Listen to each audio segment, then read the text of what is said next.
Virgo, welcome to your hopes, fears, and reality spread. As per usual, you can click right on that description box below, and it will talk about the significance of the spread as well as the placement of each card. So, here we go.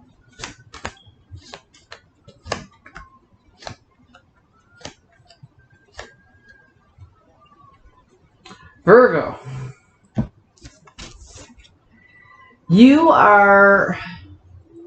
there's something that's bringing out this inspiration in you, this passionate new beginning feels very, very good. And it's not a new beginning that just came out of thin air. You feel like you really worked hard for this, okay? You planted a seed at some point, and now you're able to bring things into fruition. But this feeling is still surprising some way, shape, or form. So this is literally about reaping what you sow. This is about taking the time to gather your harvest. So you put a lot of hard work, time, and energy into this. And then you had to sit and you had to wait for the opportunity to come about. So the aces, as I always say, are high potential and low resolution. So the aces are potential for passion and new growth. You feel like you've been preparing for this for a while. And now it's time to take this potential energy, this passion or this new growth, process it into a framework and make it something tangible. Okay? Just like you did the first time. Now it's time to harvest this fruit, take out some more seeds, put them into the ground, and bring on the next harvest. Does that make sense? So yeah, you've reached a growth point, and now you're looking for what the next step is. That's beautiful. I like that, Virgo. However, you fear that there are some very difficult decisions that you have to make that might slow down your transition process. You've been changing. You've been growing. Okay? And now there's a decision to be made. And this decision, something happened that you didn't plan on. Okay? So there was a transition period and you had a goal and you had a plan. You were like, you got over the hard part of the transition, the discomfort and the growth. And now you're into the putting the pieces together. But then something came in unexpectedly that threw like a monkey wrench in the plan. And this thing gives you, and it's not even fear, because your hope's fear and reality. So this is the fear section. It's more anxiety. It's more, I'm getting a nervousness out of this. You were like, wait a minute, I had a plan. And now there's this whole other energy, this whole other entity, this whole other thing that I have to, am I going to work it into my plan or am I just going to keep going? And that's the decision that has to be made. And that makes you very nervous. It makes you very nervous because you had planned on what you were transitioning to. So whatever goal you had a month ago might change if you choose to.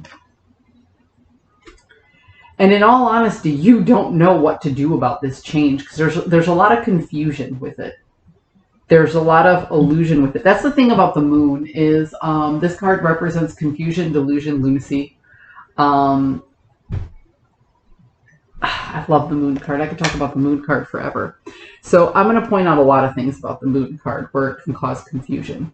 So first and foremost, if you look, there's two towers in the background. If you're familiar with tarot, one of these towers gets destroyed and one of them still stands. So there's choices to be made because here they look like very stable and solid foundations. But even the most stable things in our lives can dissolve. Okay? Are we looking at the sun or are we looking at the moon? Well, we're looking at the moon, but it's reflecting the sun. It's reflecting the sun's light. So it's kind of like looking at the world through a looking glass, through a mirror. It's not quite the world, but you can see some things clearly. Now, there's this path or this river that goes into the smoky abyss. This represents going into the unknown. Okay? Whenever I see that little crawfish at the bottom there, and it reminds me of a lobster, I'm often reminded of, if you're familiar with A Christmas Carol, when he mentions something lurking in the corner like a lobster in the dark. I'll have to look up the actual thing. But there's this unknown movement that you can't quite keep your eye on when some of these things move past us. But most importantly, what I want to point out in this is these two dogs right here. One of them is supposed to be a wild dog, and one of them is supposed to be a tame dog, a housebroken dog. So one represents a canine, and one would represent like a coyote or a wolf. So even though they are of the same, they speak a different language, and they come from different backgrounds. So any one of these things could be scary, but if you look a little bit closer, it can also be enlightening. It can also be intriguing. And that's the amazing thing about the moon card.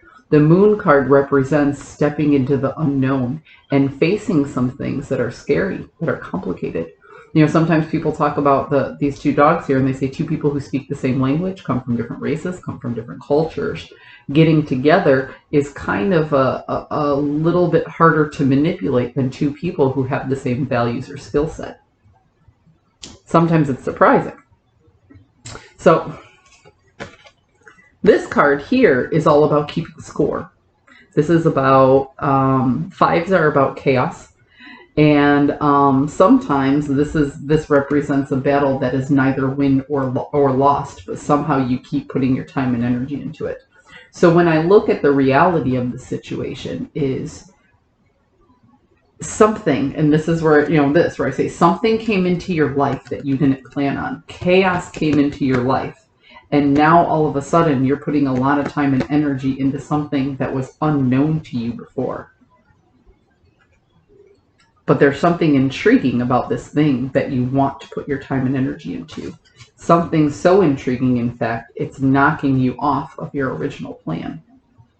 Hence, the opportunity for a new beginning and new growth.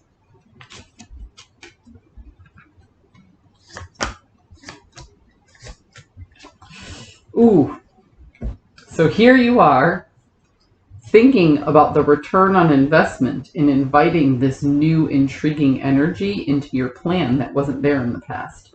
So you're actually taking a pause before you create this new environment, before you take these, before you reap the fruit and then plant the next seeds. You're actually taking time to think about the return on investment.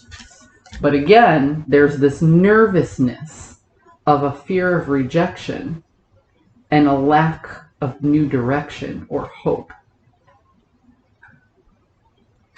I'm going to pull two more. This is a long read, Virgo.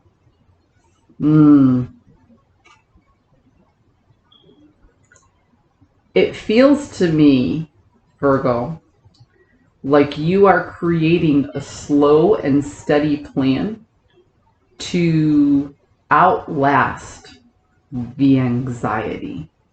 So here's what I'm saying.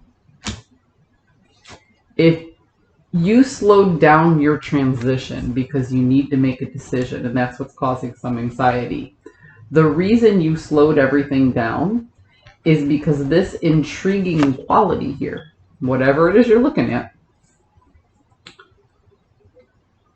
you want to be resilient to the anxiety that it gives you. So you're hoping if you just slow everything down and start to feel it out, you'll see if investing in this energy is worth your time or not. Maybe in a week, a month, 2 months.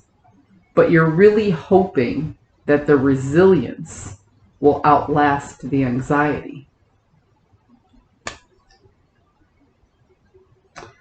Virgo, I hesitate to pull more cards because I don't want to get too specific and get into a detailed storyline that may make this whole reading not be general anymore. The whole point of a general reading is to see what the collective is dealing with.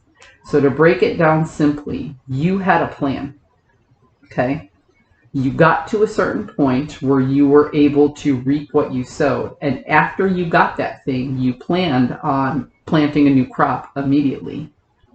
However, there's a new energy that came into your life. This could be a person. This could be you moving out of state. This could be a new vocation, a new promotion. Whatever this new energy is, could be a new person in your life. It doesn't have to be, like, whenever I say that, people automatically go to romance because a lot of people come to tarot for love. I don't hyper focus on love. I don't hyper focus on finance. I hyper focus on self-care on this channel. So there is something, a new energy in your life that's making you say, wait, I know I planned on A, B, and C, but now that I got A and B, there's this whole new thing. So I might want to rethink C. So instead of taking those seeds and planting them right away and continuing with your plan, you're just holding off for a moment to see if this new intriguing energy in your life deserves a spot in plan C. Good luck with that. I hope you found a message that serves your highest good, and I will see you next time.